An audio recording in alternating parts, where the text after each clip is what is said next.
Hiya, my name is Rebecca and I am a NHS Wales Financial Management graduate just coming to the end of my first year on the scheme and currently based in an Ariannol University Health Board.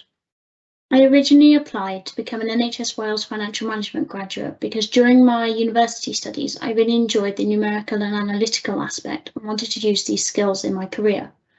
I applied for the scheme because of the rotational aspect of being able to see lots of different finance departments within one organisation within the 3 years of the scheme, and I also liked the opportunity to further develop myself and work towards the ACCA qualification. Another reason I applied for the scheme is the curiosity I had for what finance would be like for such a large organisation, and thus the opportunities that could arise from this. What I enjoy most about working for NHS Wales Finance is the opportunity to help the service and understand the pressures that they are under. Although finance is not a service-facing role, I really enjoy the aspect that decisions made behind the scenes help the service perform at its best, and that without the finance function, lots of things would not happen day to day.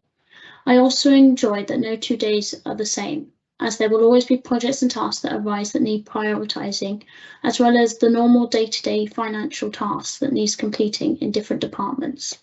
My first year on the scheme has gone well. I've enjoyed going to lots of different finance functions for my placements, and although sometimes it can be difficult starting a new placement every so often, I have settled into this and take joining each new department as a new opportunity to learn different skills and develop my finance knowledge that previously gained in other departments. The programme of learning for ACCA has also fit in with the placements that I have gone on to and has given me a good basic knowledge for some of the tasks I am undertaking in those placements. If I could describe the NHS Wales Financial Management Graduate Scheme in 3 words, they would be challenging, rewarding and inspiring.